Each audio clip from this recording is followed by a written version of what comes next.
Assalamualaikum warahmatullahi wabarakatuh. Bismillahirrahmanirrahim. Alhamdulillahirrahmanirrahim. Wassalatu wassalam ala asrofil anbiya mursalin wa ala alihi washabihi ajmain amma ba'du. Teman-teman, khususnya Gen Z yang Allah sayangi, berapa banyak dari kita hari ini merasa lelah bukan karena bekerja keras, melainkan lelah secara mental dan fisik. Lelah karena terus membandingkan diri dengan orang lain di media sosial. Lelah karena tuntutan akademik yang mencekik. Data menunjukkan tingkat kecemasan dan depresi di kalangan generasi kita mencapai angka yang tertinggi. Kita adalah generasi paling terhubung langsung secara digital, tetapi kesepian secara emosional. Ketika mencari solusi keagamaan, seringkali kita hanya mendengar cuplikan nasihat seperti sabar ya atau perbanyak sholat. Kita bertanya, bagaimana cara sabar saat ingin menyerah? Bagaimana sholat bisa menenangkan jiwa jika pikiran terus kacau? Mari kita bicara jujur tentang kesehatan mental dan spiritualitas, serta bagaimana Islam memiliki jawaban yang jauh lebih dalam. Saudaraku, dalam tradisi Islam ada ilmu bernama tasawuf dan tazkiyatun nafsi atau yang disebut dengan pembersihan jiwa. Ilmu ini berbicara tentang apa yang kini disebut psikologi modern, seperti memahami emosi, mengelola luka batin, dan menyucikan hati dari penyakit tersembunyi. Tasawuf mengajarkan kita mengenali pola buruk dalam diri dan menggantinya dengan sifat terpuji. Rasulullah SAW bersabda, di dalam jasad ada segumpal daging. Jika ia baik, baiklah seluruh jasad. Jika rusak, maka rusaklah seluruh jasad. Ketahuilah, ia adalah hati. Hadis riwayat Bukhari dan Muslim. Menjaga kesehatan mental berarti menjaga hati dari hasad, iri, dendam, dan kecemasan berlebihan. Salah satu penyakit terbesar kita adalah FOMO atau Fearing of the Missing Out, atau yang sering disebut dengan takut ketinggalan. Media sosial adalah mesin penghasilkan hal-hal FOMO. Setiap kali menggulir layar, kita tanpa sadar membandingkan hidup kita dengan orang lain.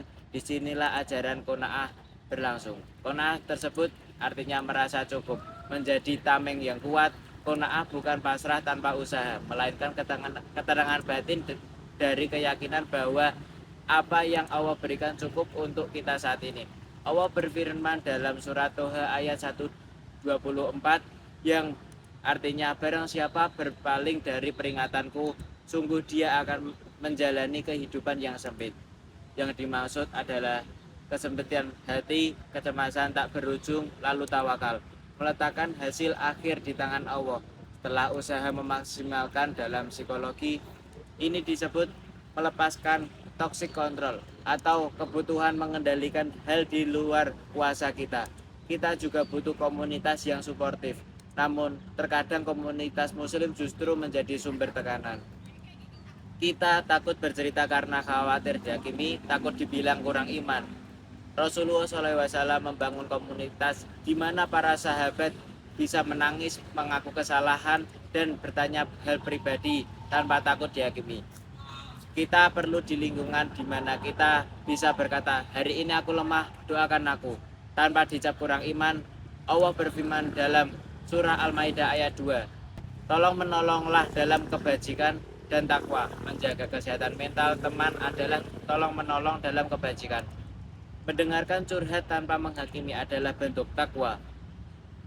Teman-teman yang Allah banggakan, kita boleh merasa lelah, sedih, dan cemas. Itu hal manusiawi. Yang tidak boleh adalah menyerah pada keputusasaan. Karena rahmat Allah selalu lebih luas dari masalah kita. Berani mencari bantuan, jika perlu psikolog, temuilah. Jika perlu curhat ke ustadz, lakukanlah. Jika perlu menangis di hadapan Allah pada sepertiga malam, jangan tunda-tunda. Sembuhkan hati yang luka, tenangkan pikiran yang kacau, dekatkan dengan kami pada orang-orang yang mengingatkan kita saat kita lupa dan menguatkan saat kita lemah. Karena kesehatan mental jadi adalah saat kita merasa aman. Aman di hadapan diri sendiri, orang lain, dan Allah. Teman-teman sekalian, jadilah kita pribadi yang kuat dalam fisik, mental, serta kejiwaan kita. Dan jangan lupa, lakukanlah sholat. Cukup sekian dari saya. Suma salam. Wassalamualaikum warahmatullahi wabarakatuh.